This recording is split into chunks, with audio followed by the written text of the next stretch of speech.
Alright, this is Newton's second law, part 3, where we have the mass on an inclined plane. This is one of my favorite kind of problems because, well, actually because it's kind of the most difficult, and I like difficult math because it's fun! Don't tell me it's not, it's fun. Okay, well, first we need that free body diagram. By the way, this is frictionless. I didn't write that down, but it is frictionless incline. I want to know the acceleration of the mass, and I want to know the normal force on the mass. We can already tell right now that the acceleration is going to be down the ramp. I mean, if there's nothing doing, if you just set a block on a ramp and there's no friction, that thing's going to slide down, so it has to be. So I only have one object, which means I only need one free body diagram. Okay, its mass is m, just going to leave it like that.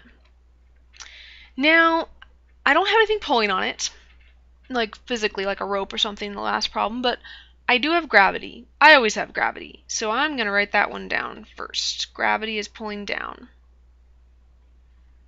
If you don't know what forces there are, you've no idea, at least write down the gravity because that's always there. Okay, now it's on a surface, so I'm going to assume that the surface is pushing back and the surface is kind of tilted, which means the normal force needs to be perpendicular to that surface, hence normal force. So it's going to be kind of like this. Normal force. Oh, I kind of did the end thing. I said I wouldn't. Too late. Oh well. That's it. Those are the only forces acting on this block.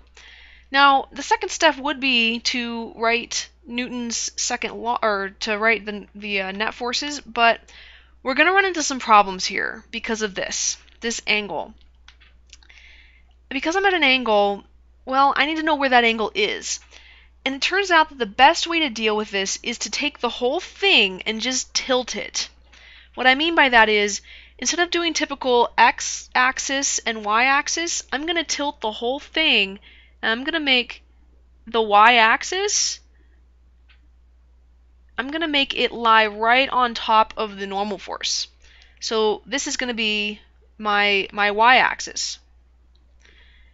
And the x-axis is perpendicular to that, so what I'm really saying here is that x is along the plane. Okay? Like that. This is going to help us out a lot with the math later. Unfortunately, it does do something a little weird. That angle, when you look at it this way, so everybody tilt your head to the left. Tilt. You can't see it, but I'm tilting my head. The only thing that's at an angle now is gravity.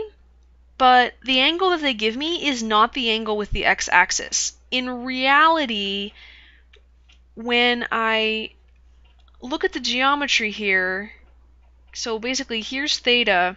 If I were to continue this all the way, I have a right angle right here. So this would be theta, the complement of theta, 90 minus theta, and this right here would be theta. Like, geometrically speaking, those are the same angle. So when I do this, I'm going to have to do a little bit different geometry than we're used to. So bear with me here. Okay, so second part. Net force. Okay, well, net force in the x direction. Net force in the x direction.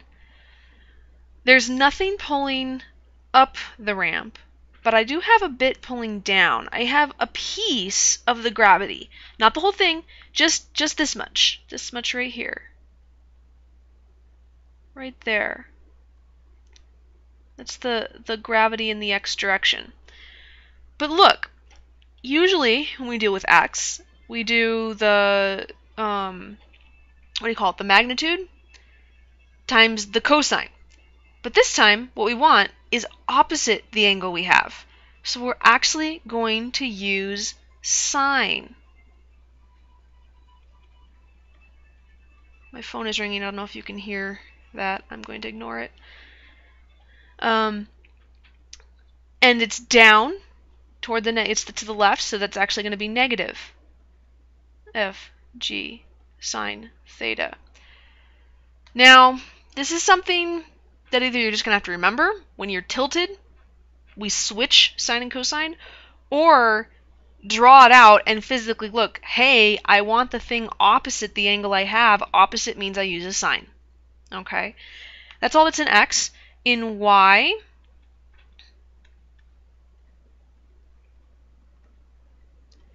well, I've got the normal force pointing up, so that's going to be positive. Down, I've got the y component of the gravity. So that's going to be FGY. FGY is adjacent to the angle I know, so it's going to be FG cosine theta. Again, we're just switching them. FG cosine theta. Okie dokie. Third step, Newton's second law. Okay, so in the x direction, I have F net in the x direction equals mass times acceleration in the x direction. So negative gravity sine theta equals mass, well, mass is just m, times acceleration in the x direction. So acceleration in the x direction is negative gravity sine theta over m, which Fg is mass times gravity. Sorry, I don't know why I did that. That should be gravity. So mg sine theta over m, look, those go away too. And interestingly enough, the acceleration in the x direction has nothing to do with mass. It's just g times the sine of theta, and it's down the slope because of the negative sign. So it doesn't really matter what the mass of this block is. It will have the same acceleration no matter what. I just think that's interesting. It's fun. Anyway, now that's in the x direction. X direction is up and down the slope, so that's up or down the slope. That's going to be our total acceleration, though, because I'm going to assume that the block does not rise up off the slope and then does not sink down into the slope. Because if it rose up off the slope, that would be awesome, but it would be magic. And if it sank down into this slope, that means that the slope doesn't exist, and it does. It's right there. So this is my A. That's A. So we did that one. Boom. The normal force, however, I also want to know that. For that, I'm going to have to look at the y stuff. Okay? And you know what? I'm going to use... No, I'll just stick with this. Okay. So F net in the y direction is equal to mass times acceleration in the y direction. Again, I don't think this is going to float up off the thing or dig into the thing. So this is 0 right here. Rawr. Okay? So what I end up getting is that the normal force minus the force of gravity cosine theta equals 0.